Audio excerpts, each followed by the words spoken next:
Hey, crypto media friends, welcome to another show. I'm excited today because we get to talk to an artist, an actual working, functional artist in the space of NFTs, WOAH JOHNNY. Welcome to the show, John. Yeah, nice to be here. And we were just kind of like starting to get into, your journey coming as a mural artist and doing so many fantastic works, and then transitioning into the NFT space. Yeah. Yeah, so firstly, again, thanks so much for having me. And yeah, I think it was an interesting question because the NFT space, it's still obviously still growing and changing every day.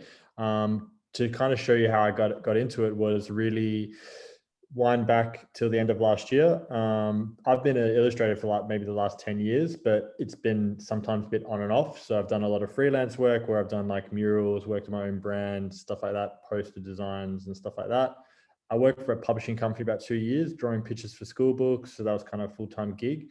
But the last 2 years, I actually went the corporate route and I was full state sales manager for HelloFresh. You guys would have HelloFresh Oh where you yeah, go. oh yeah. Yeah, pretty big in the States.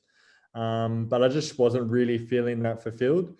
And I made the plan at the end of last year to quit the corporate life, get back into full-time illustration work. And I was actually planning on, obviously you can probably tell by my accent, I'm from Australia.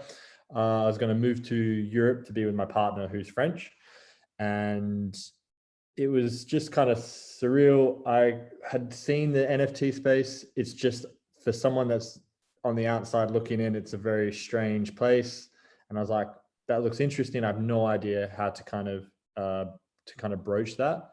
And then a guy I knew who's on our team, Hunter, I knew in real life from years ago. He calls me up.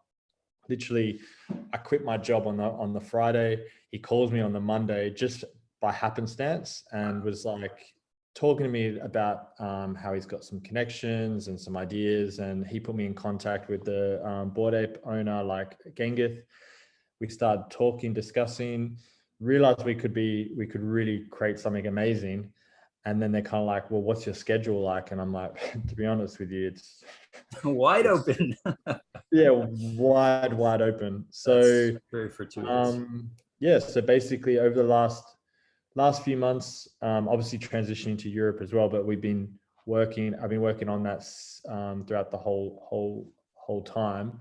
And yeah, like I know I'm very new to the space, but already the community within it is, I know you hear that quite a lot, like the community is everything, but it really is. It's kind of blown me away how quickly we've grown it, but then how receptive they are.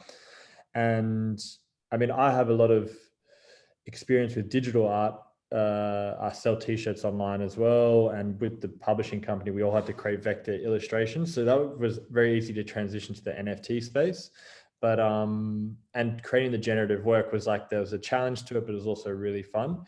But that's basically how I kind of got into it. And it's also why I feel with at the moment for me presently, I mean, we're yet to mint and stuff and we have big plans. But for me as well, it's like, well, I don't, I don't, it's not my side gig right now. Like this is, I'm all in. So it's like, this is like my full-time gig, really wanting to grow Psychedelic Ape division.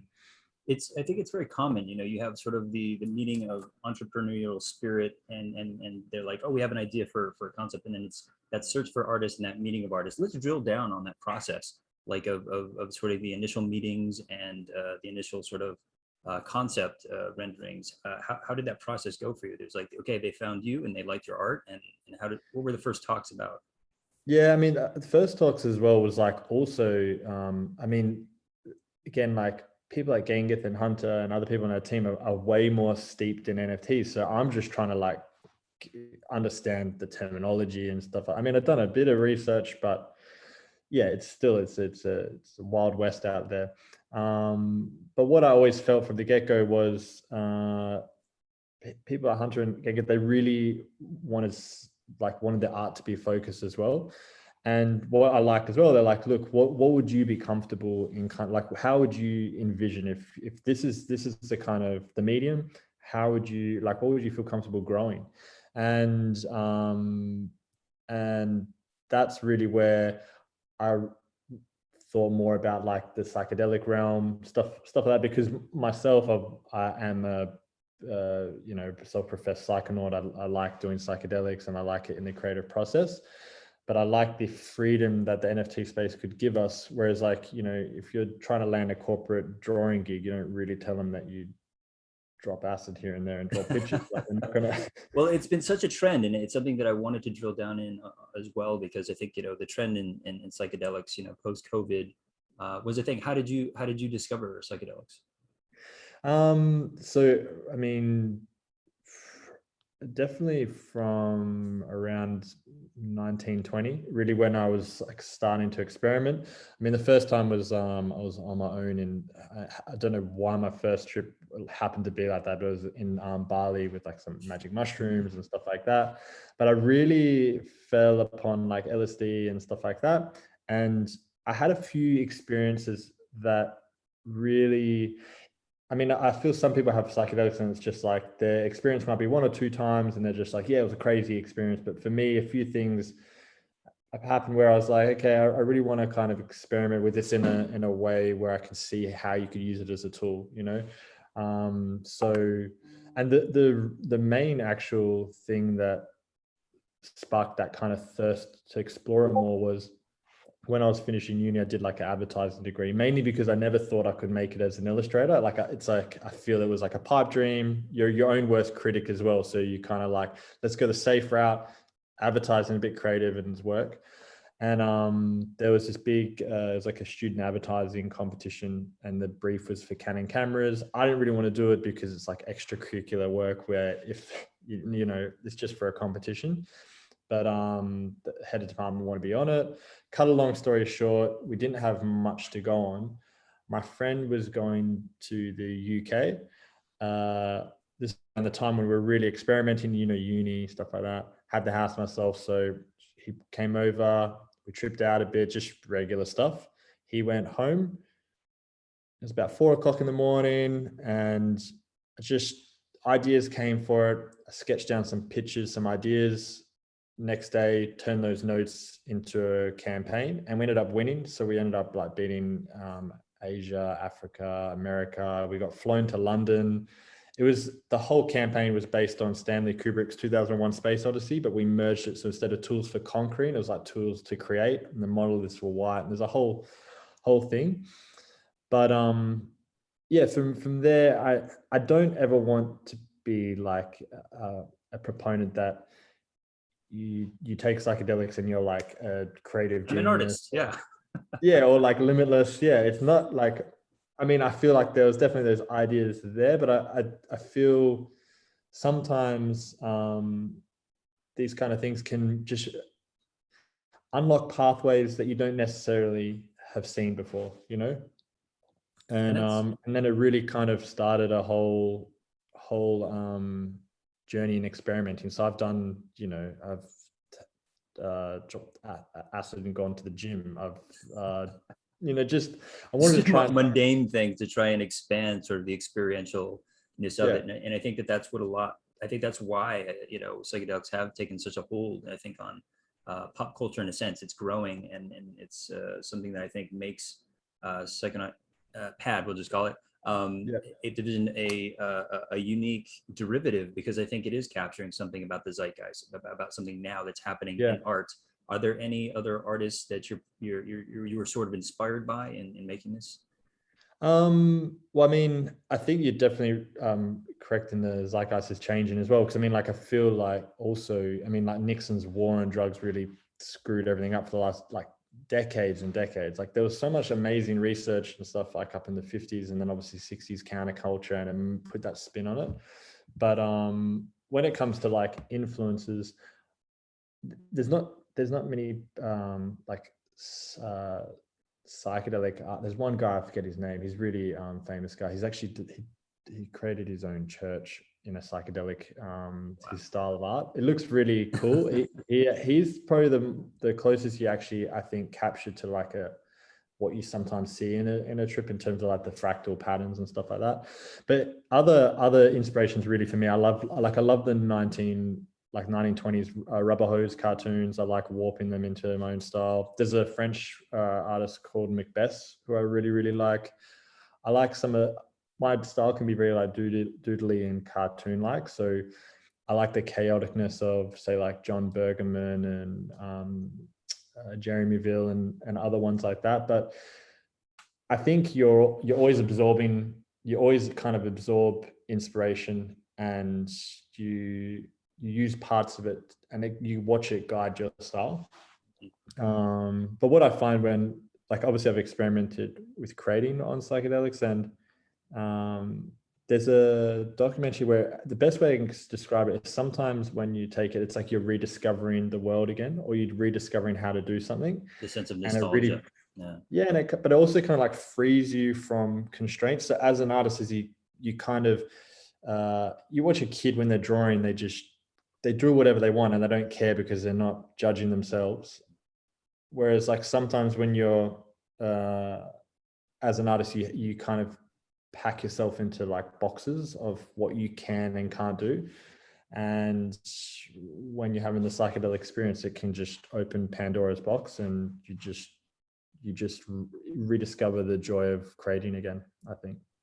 I think I'm going to approach some of the nice things that you do with Pat as you do these live drawing sessions. I think I'm going to approach those a bit differently now, wondering sort of at what level you're at and if I needed to catch up. But I thought that was something that you do that is quite interesting, in sharing the process as you go. Is that something that's very natural to you?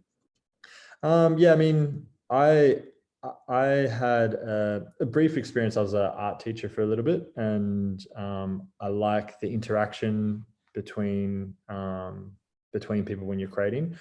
But I found as well a really good example. My first ever mural I did is in my hometown, Perth, Australia, and I'd done this poster for this council, and then the guy brought me out to this wall. It's like a 40-meter long wall, and he's like, "What do you reckon?" And I'm like, what do you mean?" And he's like, "Do you reckon you can paint this?" And I was like, "I've never done a mural in my life." And he's like, "I reckon you'll be okay." And it's like, especially when you're starting out freelancing, sometimes it's like you accept the job and just figure it out later.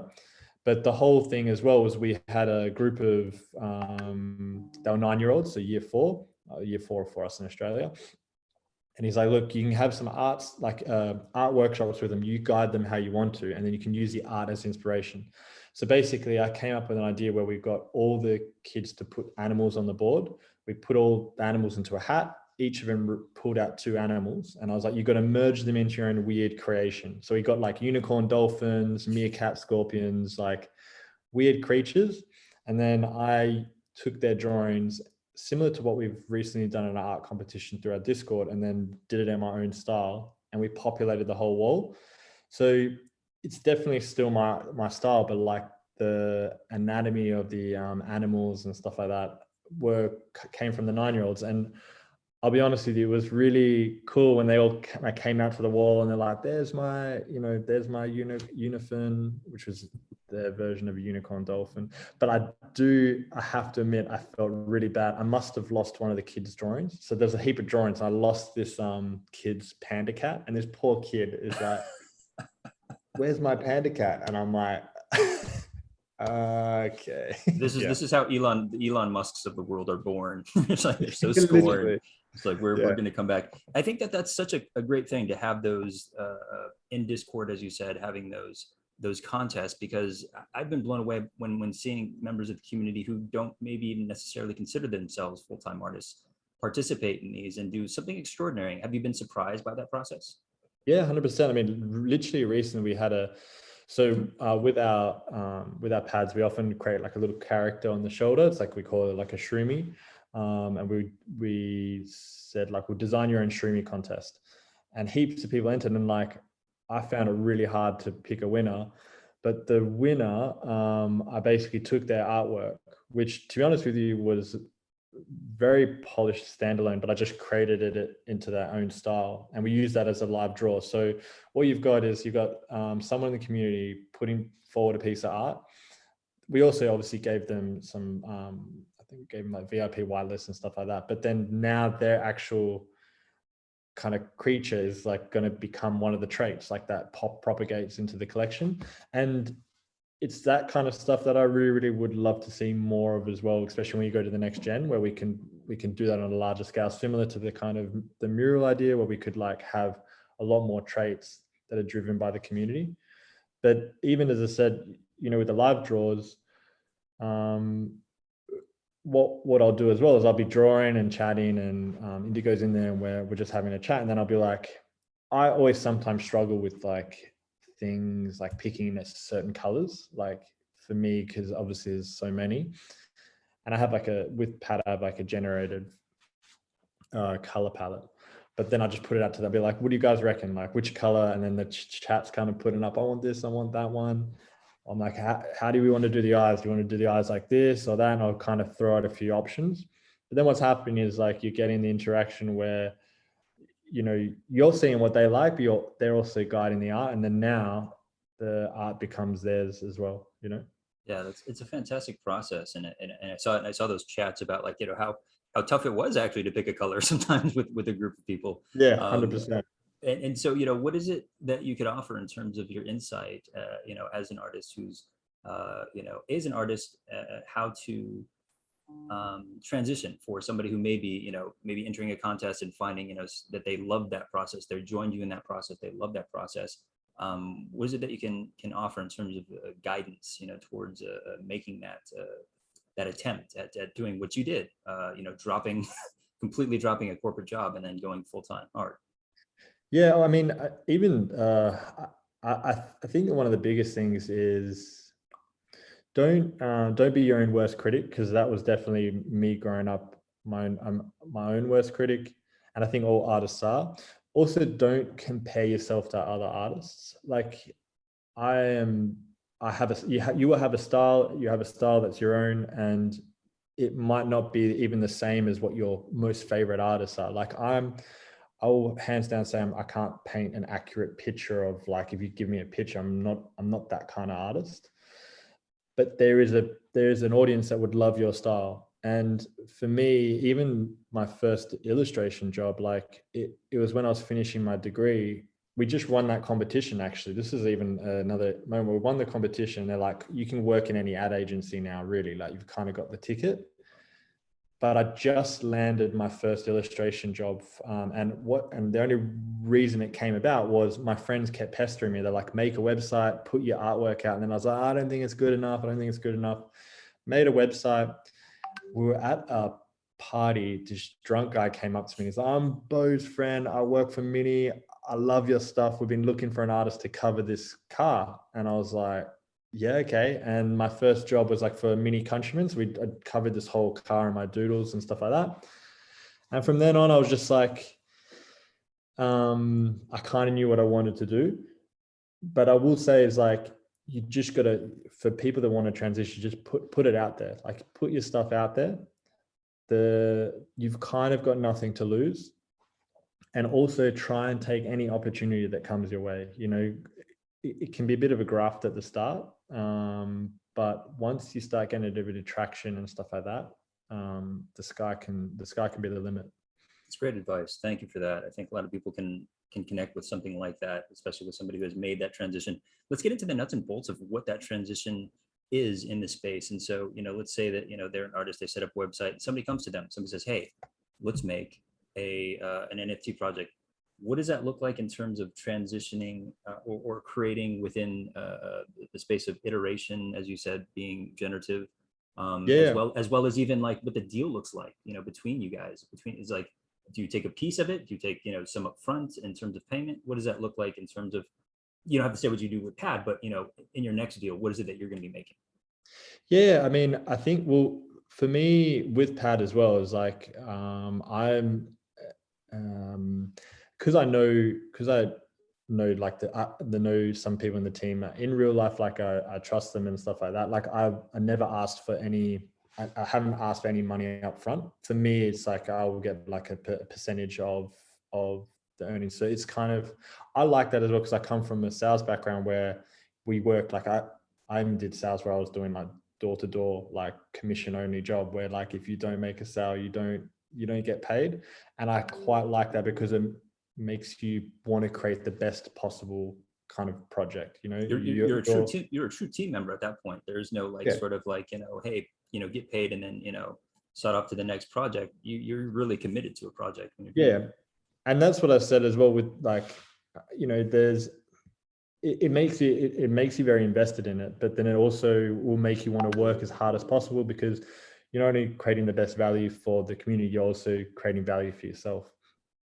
When it comes to the actual like the generative sections of it, when I looked at NFTs and I was watching generations in my head, I was like, okay, I think I know how they're doing it. Okay, but you're definitely going to need to be steeped in a couple of programs. It just depends how you want to do it. You either need to know Illustrator, Photoshop, or Procreate. Anything that offers a bit of a layer system. However, at the moment, especially with the first generation pads, I've been doing a lot in Illustrator. So I sketch in Procreate and I bring it into Illustrator because I am more steeped in Illustrator. It is a bit more of a laborious task to really, because I like to be really clean and really like Illustrator can sometimes, how do I say it? Like there's, you can nearly make it perfect in there. So you really go heavy into like adding little details, but I wanted that because our first generation gives me a really, if the first generation is like proportionately quite perfect, then the next generation I can take into Procreate and go really, really crazy. But basically how it works is you basically create some kind of canvas that it's going to be your, say you're going to do a generation of, I don't know, it doesn't really matter how many you're going to do, 10,000, 5,000, whatever. It's more just about propagating the amount of traits. So then you think about it as like, if you're drawing on like pieces of glass, so you've got like the bottom layer is like the body, then on top of that you might have the clothes, then on top of that you have, how does our generation go, then on top of that will be Kind of like old school eyes. Hollywood matte painting, you know, you're just developing the Yeah, layers exactly. that will be randomized. Yeah, perfect. That's literally like the perfect. That's exactly how it is. But the main thing is like once you've set certain traits, they have to stay in proportion. And yeah, like I think as well, like even with ours is sorry, That's Hollywood calling. Hollywood was like, oh, you do matte paintings, come on down. yeah. Sorry, that's my girlfriend. One second, she's all right. Yeah, like even with the what we're finding is with so for instance, the original Bored Apes, they've got like an eye trait. We created like a 2 layers. So we've got like an eye trait, and then on top of that is like glasses. So what you'll find in like a Bored Ape, if they're wearing glasses, they can only have the glasses with one set of eyes, whereas ours can have like a bunch of different eyes flashing over different glasses, but then sometimes they can clash. The good thing is I know the sections where they are going to clash and you kind of alleviate it.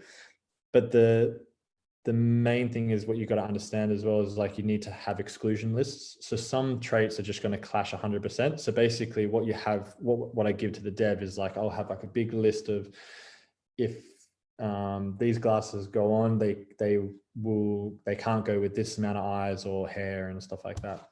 But that whole aspect was